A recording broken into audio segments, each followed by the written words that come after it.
नमस्कार दोस्तों, मैं राहुल सिंह रायवत स्वागत करता हूं आपका मेरे यूट्यूब चैनल पर। दोस्तों, जैसे कि हम एसएससी जीडी 2022-23 के प्रीवियस ईयर क्वेश्चन कर रहे हैं और इससे पहले हम 2024 के भी मैथ के क्वेश्चन कर चुके हैं। अगर वो क्लासें आपने नहीं देखी हैं तो आप हमारी प्लेलिस्ट पे जाकर वो सारी क्लासें देख सकते हैं। देखा है, सीमा ने एक नाव खरीदी जिसका लागत उसे 32 रुपये पड़ी और अंकित मूल्य 4000 रुपये था। उसे कितनी छूट मिली? 3200 की चीज़ 4000 में पड़ी तो 800 रुपये, खत्म हो गया। ठीक है, कुछ था ही नहीं।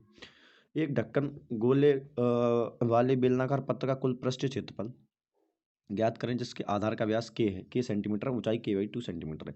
अब देखो, बेलनाकार है तो कुल पृष्ठीय क्षेत्रफल क्या होता है? 2πr into r plus H.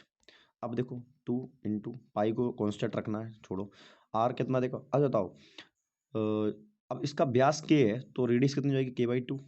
क्या हो जाएगी? k/2 हो जाएगी। ठीक है, और यहाँ लिखेंगे k/2 रेडियस प्लस हाइट कितनी दे रखी? ये भी k/2 थी। तो k/2 देखो, तो दो k/2 हो जाएगा। 2 k/2 से दो कट ही जाएगा। अब देखो, ये 2 से यहाँ 2 कट गया तो देखो ये k यहाँ से बचेगा k और इंटू k, तो ये आ जाएगा πk²। ये आपका आंसर आ गया। ठीक है, नेक्स्ट क्वेश्चन। निम्नलिखित संख्याओं में से का औसत 25 है, 12 का मन x का मान बताओ। देखो 25 और मान लो औसत 25 ही है तो अपन को देखो x की भरपाई करनी पड़ेगी। x अगर कम होगा तो ज़्यादा होगा तो कम करना पड़ेगा, x को ही करना पड़ेगा जो भी करेगा। तो देखो, ये 24 औसत से कितना कम है? ये -1 कम है। ठीक है, ये कितना ज़्यादा है? +5 ज़्यादा है। ठीक है, और 12 माइनस का 13, 13 कम है। 18 ये माइनस का 7 कम है। ठीक है, 20 ये माइनस का 5 कम है। 10 ये माइनस का 15 कम है। 40 ये प्लस का 15 ज़्यादा है। अब देखो, माइनस से ये कट गया। ठीक है, +5 से ये 5 कट गया। 13 7 20 और 1 21। तो यानी मुझे क्या करना पड़ेगा? इस 25 को 21 और देना पड़ेगा। तो 5 और 1 6 और 2 2 4। यानी इसको क्या है? इस x को क्या था कि 21 और ज़्यादा लेके आने पड़ते, किससे? औसत से ज़्यादा। तो यानी 46 लेके आएगा टोटल। ठीक है, एक असाइनमेंट प्रस्तुत करने में विलंब के कारण सुहानी के 10% से अंक कम हो गए। उसे 135 अंक प्राप्त हुए। असाइनमेंट में कितने अंक हो सकते थे यदि प्रस्तुत करने पर कोई विलंब ना होता? देखो 10% मतलब 10 से 9 रह गए और 9 की वैल्यू 135 है तो 15 नंबर 135, ये 15 गुना है तो इसका ही 15 गुना करना पड़ेगा। तो ये कितना हो जाएगा? 150। आपका आंसर हो गया। Next question. एक शिक्षा ने एक यूनिट टेस्ट आयोजित किया। 30 छात्रों में से 14 छात्रों ने 80 अंक प्राप्त किए और शेष 16 में से 65 अंक प्राप्त किए। तो भारत औसत अंक क्या है? देखो 30 छात्रों ने, देखो अच्छा, 14 छात्रों ने कितने प्राप्त किए? 80। ठीक है, और 16 छात्रों ने कितने करिए? 65। मान के चलते हैं औसत कितना रहा होगा? 70 मान लेते हैं। तो ये बताओ, ये कितना कम है? 10 कम है एक पर, तो 14 पर कितना कम होगा? माइनस का 140 ज़्यादा होगा, सॉरी है ना, ज़्यादा है ना। अब ये कितना कम है? इससे 5 कम है, माइनस का 5। तो 16 पे कितना कम होगा? माइनस का 80 कम होगा, माइनस का 80 कम होगा। तो 0 14 में से 8 गए 6। ये कुल मिला के 60 की बढ़त मिलेगी कितने पर? कितने लोगों को करना पड़ेगा? 30 पे। तो यानी टोटल दो की वृद्धि करनी पड़ेगी काय में? औसत में। तो कितना था टोटल? माना कितना था हमने? 70, और 70 में 2 की वृद्धि करेंगे तो कितना आ जाएगा? 72। आपका आंसर हो जाएगा। ठीक है भाई, नेक्स्ट क्वेश्चन। किसी देश की जनसंख्या में पहले 8% की वृद्धि होती है, दूसरे वर्ष 10% कमी होती है और तीसरे वर्ष में 6% की वृद्धि होती है। तो वर्तमान जनसंख्या 6 करोड़ है, तो 3 वर्ष के बाद जनसंख्या कितनी होगी? देखो 6 करोड़ मान लो, मैं अभी 60,000 ही लिख लेता हूँ, ये इतने लिख लो 6 करोड़। 8% वृद्धि होगी तो कितनी होगी? 192। क्या कर रहा हूँ मैं? देखो, तो ये 8% की वृद्धि होने पर 108/100 हो जाएगी। ठीक है, फिर 10% की कमी हो जाएगी तो 9/10 रह जाएगी। फिर 6% वृद्धि मतलब 106/100 हो जाएगी। कहीं देखो 9 का मल्टीपल मेरा आंसर होगा, तो देखो 9 का मल्टीपल ये नहीं है। अब देखो इसको देखेंगे, 5 3 8 2, ये भी 9 का मल्टीपल नहीं है। 9 9 तो कट ही जाएगा। 2 2 4, ये 9 का मल्टीपल नहीं है। देखो ये 9 का मल्टीपल है और 9 का मल्टीपल आंसर होना तो चाहिए यार। 9 8 1 9 2 1 3, ये 9 का मल्टीपल नहीं हो रहा तीनों में। क्वेश्चन गलत कर रहे हैं क्या कुछ? दूसरे बार 10% की कमी हो रही है। अच्छा देखो कारण क्या है, उसने पूछा क्या है? उसने टोटल वृद्धि पूछी, कुल हो कितनी जाएगी जी नहीं पूछा। अच्छा मुझे एक बात बताओ, मैं 9 का मल्टीपल अभी भी लगा सकता हूँ, वो कैसे? मुझे पता है कि पहले 8% की वृद्धि हुई, फिर 10% की मान लो कमी भी हो गई, कोई दिक्कत नहीं। और फिर 6% की वृद्धि हुई, मतलब 2 बार तो वृद्धि हो रही है कहीं ना कहीं। तो मतलब कहीं ना कहीं जो भी आंसर आएगा वो 6 लाख में जुड़ के आएगा, 6 करोड़ में जुड़ेगा मेरे हिसाब से। तो सबके आगे मैं 6 6 लगा लूंगा, तब भी मेरा आंसर, तब भी मैं 9 का मल्टीपल लगा पाऊंगा, क्योंकि मुझे पता है कि वृद्धि होनी है कहीं ना कहीं। ठीक है, तो मैं देखो सबके आगे पहले 6 लगा रहा हूँ, ये 6 करोड़ में बन जाएंगे सारे। अब ये 6 करोड़ इतना बन गया, ये 6 करोड़ इतना, ये 6 करोड़ इतना। ठीक है, अब देखो 9 का मल्टीपल लगा के चेक कर लो जरा, बन रहा है क्या।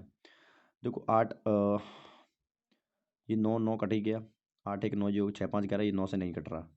ठीक है, अब देखो 5 3 8, 8 2 10, 10 6 16, ये भी 9 से नहीं कट रहा। ठीक है, 9 9 कट गया, 2 4 2 3 3 1 4 6 4 10, ये भी नहीं कट रहा।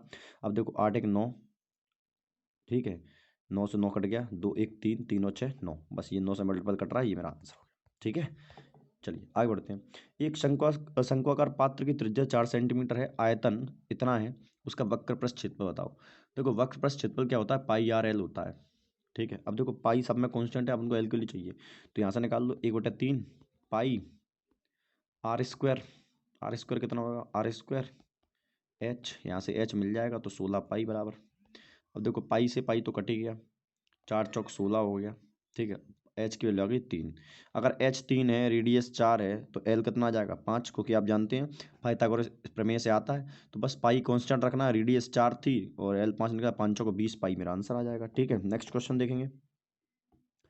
एक महिला अपनी कुल आय का 20% मकान किराए पर खर्च करती है, मतलब मान लो 100 थे तो 80 मकान के किराए पर खर्च करती, और शेष का 75% काय में घरेलू खर्च में। 75% कितना होता है 60, बचे कितने इसके पास 20 रुपये।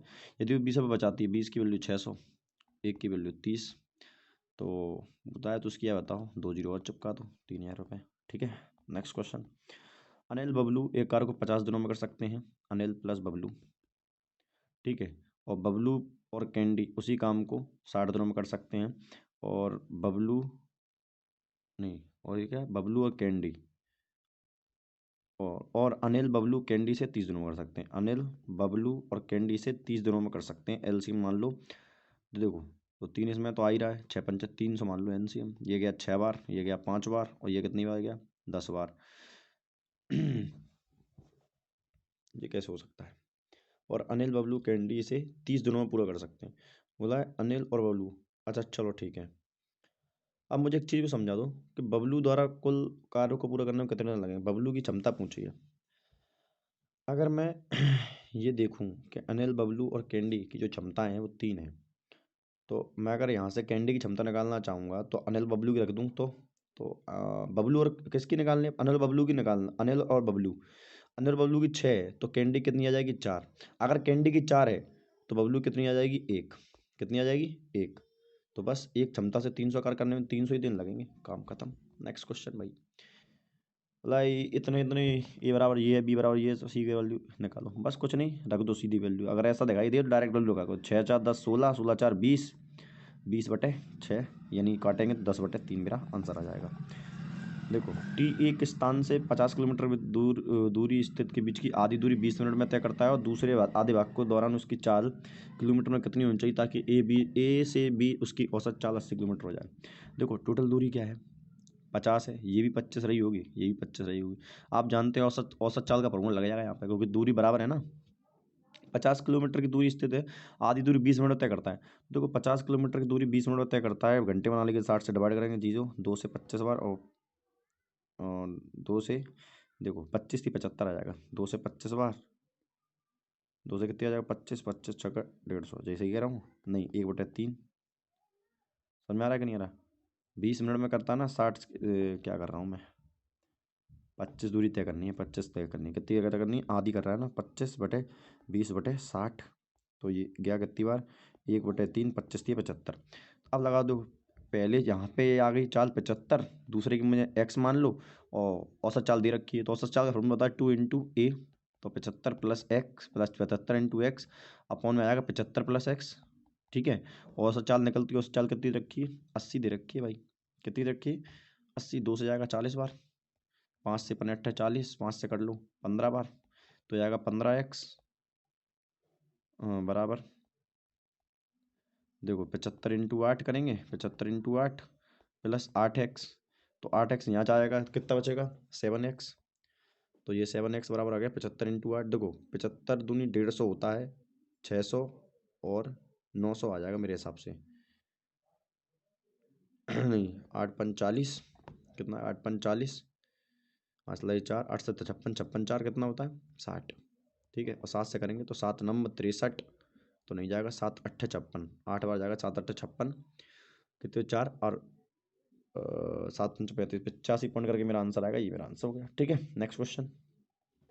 ये भी अकेले अकेले किसी काम को 4 और 6 घंटे में कर सकते हैं, बारी बारी किसी काम को करते हैं। एलसीएम मान लो 4 3 12 6 दूनी 12, बारी बारी काम करते हैं तो 1 घंटे काम करते हैं। तो पहले ए शुरू करता है तो काम करते हैं, देखो पहला 2 दिनों में कितना काम होगा 5, काम कितना माना अपन ने टोटल, काम मारा है 12, तो 4 घंटे में तो टोटल काम कितना हो जाएगा, 4 घंटे में कर देंगे 10 काम, काम बचा कितना 2। अब कौन करने आएगा 3 क्षमता से, तो देखो 4 घंटे, ये 4 3 12 2 14/3, ये आ गया आपका टोटल टाइम। ठीक है, नेक्स्ट क्वेश्चन। 50 फल बेचने पर एक फल विक्रेता 10 फलों का 10 फलों का विक्रय मूल्य प्राप्त लाभ प्राप्त होता है। 50 फलों को बेचने पर एक फल विक्रेता को 10 फलों के विक्रय मूल्य के बराबर लाभ प्राप्त होता है। लाभ प्रतिशत बताओ। देखो दोस्त, तो 10 का लाभ होता है ना, 50 में बेचने पर, मतलब 40 के खरीद होंगे, 50 में बेच रहा होगा। ठीक है, तो यहाँ से 4 और 5, 4 पे 1 का लाभ, तो ये गुणा कितना करेंगे 25%। खत्म हो गया सवाल। Next question.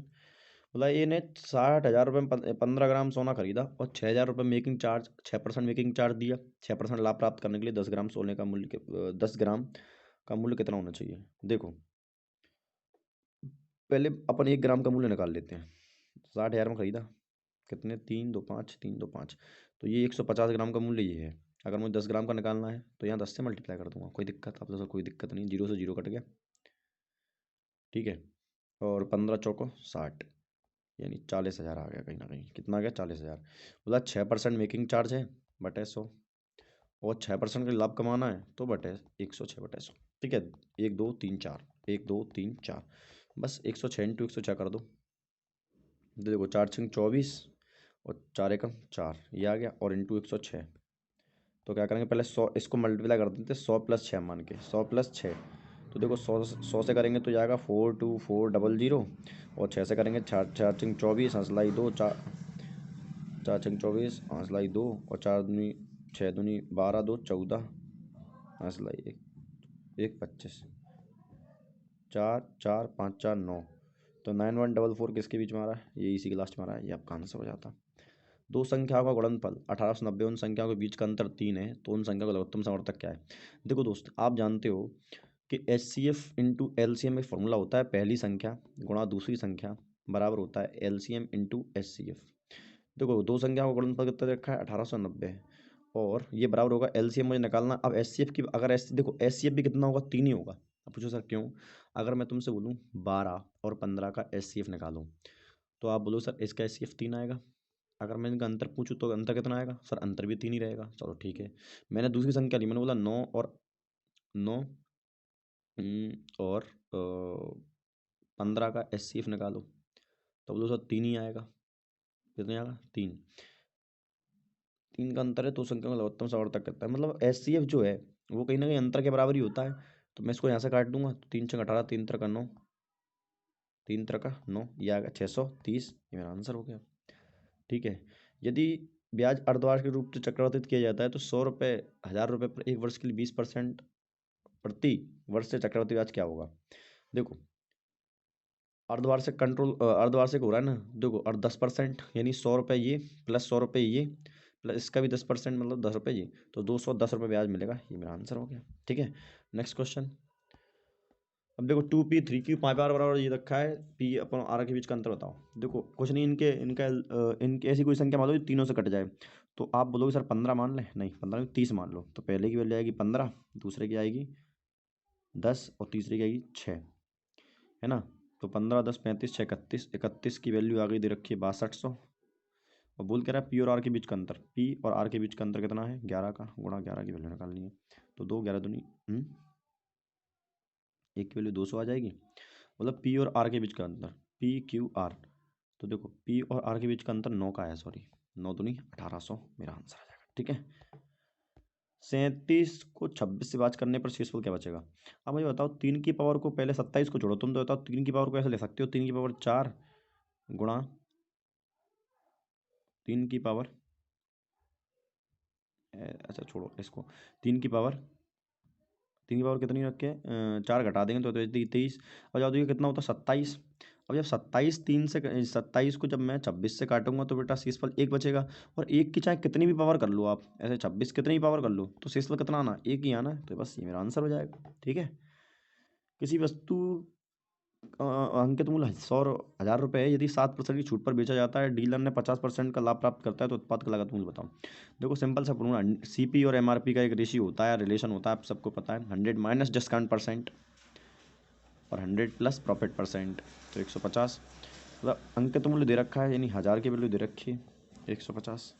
पूछा क्या, उत्पाद का लागत मूल्य पूछा, मतलब 93 की वैल्यू पूछी है, तो 0 से 0 कट गया, 5×15, 3×9, 3×3, 5 से काटेंगे 20 बार, 31×2 62, 620 मेरा आंसर है। एक विमान किसी मैदान के चारों ओर उसकी भुजाओं को संलग्न 150, 300, 450 और 600 किलोमीटर की चाल से दौड़ता है, मैदान के चारों ओर घूमते हुए विमान की वजह से चल बताओ। तो देखो किलोमीटर चाल दे रखी है, तो ऐसी दूरी मान लो जो सबसे कट रही हो, तो आप बोलो सर 1800 मान लो, तो 1800 ये हो गई, एक जगह 1800 तो टोटल डिस्टेंस निकालेंगे तो गुणा 4 कर देंगे, टोटल डिस्टेंस आ गई। अब देखो, अब आप जानते हो टाइम निकालने के लिए अपन डिस्टेंस अपॉन स्पीड देना पड़ेगा। तो देखो इसको काटा, 150 से 1800 कितने टाइम लगेगा, तो 15 एकम 15, 15 चक्कर 90, 16 लगेगा नहीं, नहीं 15 एकम 15, 15 दूनी 30, 12 लगेगा, तो 12 घंटे यहाँ लग जाएंगे। और 30 की चाल से जाएंगे तो 6 घंटे यहाँ लग जाएंगे, 300 के प्लस 450 से 45 दूनी 90, 4 बार ये लग जाएंगे, 4 घंटे ये लग जाएंगे। और 600 से 3 घंटे ही लग जाएंगे, तो 6 4 10, 10 10 3 13, 25। ठीक है, 5 25, 5 से काटेंगे, 5 3 15, नहीं क्या कर रहा हूँ मैं, 5 25, हाँ 5 3 15, कितने हो जाए 3, 5 6 30, 0 का 0। देखो 36 दूनी 72, 72 दूनी 144, 1440 बटे 5, तो आएगा 5 दूनी 10, 4 बचेंगे 15 40, 4 बचेंगे 15 40, बस 288 किलोमीटर मेरा आंसर आ जाएगा। ठीक है, ये था दोस्त आज का पेपर। मिलते हैं अगली क्लास में, तब तक के लिए धन्यवाद।